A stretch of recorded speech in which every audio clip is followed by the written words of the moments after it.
Hello, karibu tena katika chaneli yetu ya Elimika.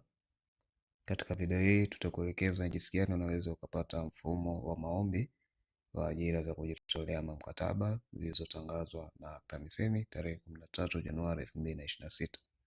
Hivyo usisahau kusubscribe, kushare na kucomment kama ni mara yako ya kwanza kuangalia video zetu kutoka katika chaneli yetu pendwa Elimika. Kama tunavyoona katika screen hapa, tuko katika page ambayo ina sehemu mbili: kuingia ndani ya mfumo, lakini sehemu nyingine ni ya maelekezo. Kabla hatujafika hapa, ni njia gani ambayo unaweza ukaitumia wewe kufika hapa? Sasa ninakuonyesha hapa nilivyofika, nimefikaje. Kwa hiyo kwa wewe ambao unatumia simu ama kompyuta, utakwenda katika browser yako, utaandika maneno haya, utaandika neno ajira, utaweka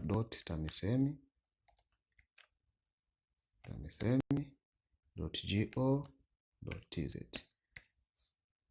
kama tunavyoona hapo tumeandika ajira.tamisemi.go.tz kama tunavyoona katika screen yetu. Kwa hiyo ukiandika hivyo, utabonyeza button ya kusearch, itarodi na mwisho wa siku utakuleta katika page hii ambayo tunaiona kwa sasa. Sasa utakapofika hapa, kama ni mara yako ya kwanza, utasoma maelekezo kwa makini, lakini kama tayari ushafungua account, basi utaingia ndani ya mfumo kwa kuingiza username yako pamoja na password. Kwa yule ambaye mara yake ya kwanza, utasoma kwanza. Nasema taarifa: tafadhali chagua aina ya maombi ya ajira, kama ni afya ama elimu. Wakati ndo unaanza ule mchakato wa kujisajili, unapaswa kuchagua kwamba wewe ni mtaalamu upande wa afya ama elimu. Pia kama ni muombaji mpya, bofya kiunganishi cha juu kulia ambao unasema jisajili, hiki tunachokiona hapa. Lakini pia ingiza namba ya NIDA au barua pepe kama jina la mtumiaji, tunaona hapa. Na pia na uingize nywila yako ambayo ni password kuingia ndani ya mfumo, kwa yule ambaye tayari amesha create account ama ameshajisajili. Baada ya kufanikisha kuingia ndani, tafadhali kamilisha maombi yako kabla ya tarehe ya mwisho. Kwa hiyo hii inategemeana. Kwa hiyo kama tangazo letu ile ya nafasi 1500, kesho ndio deadline. Maombi yasiyokamilika hayatafanyiwa kazi. Hakikisha kabla ya kutuma maombi umesoma na kuelewa vizuri tangazo lililotolewa. Hakikisha vyeti ulivyoambatanisha vinasomeka vizuri.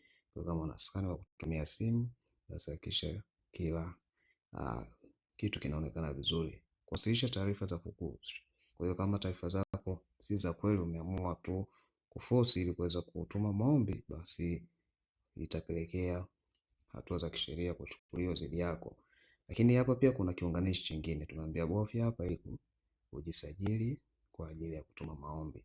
Kwa hiyo tunaweza tukabofya hapa ama tukabofya hapa kuweza kujisajili. Lakini kwa msaada, piga simu huduma kwa wateja. Tunaona tumewekewa namba hapo kwa ajili ya kupiga simu huduma kwa wateja.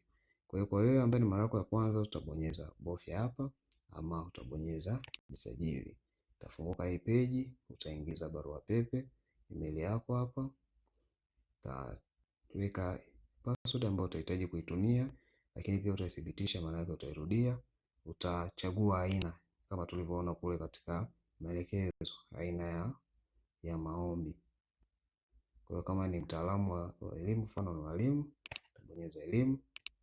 Wale wa upande wa afya utabonyeza afya. Utaweka namba zako za simu, utaendelea mbele. Utakutana na page nyingine ambayo itahitaji uijaze ili kuweza kukupa ile access ya kuweza kutuma maombi. Kwa hiyo mwisho wa video hii ni mwanzo wa video nyingine. Leo tumekuonyesha ni namna gani unaweza kupata mfumo wa maombi ya nafasi za kujitolea ili kuweza kuanza kufanya process za kutuma maombi kabla ya siku ya kesho kupita. Lakini pia tutatengeneza video nyingine ambayo kwamba tutakuonyesha jinsi gani unaweza kujisajili pamoja na kutuma maombi. Kwa hiyo hakikisha kama ni mara yako ya kwanza na subscribe ili kuwa nasi muda wote pale tutakapotuma video nyingine, utakuwa ni wa kwanza kupata notification ili kuweza kuangalia na kukusaidia kutuma maombi kwa usahihi zaidi.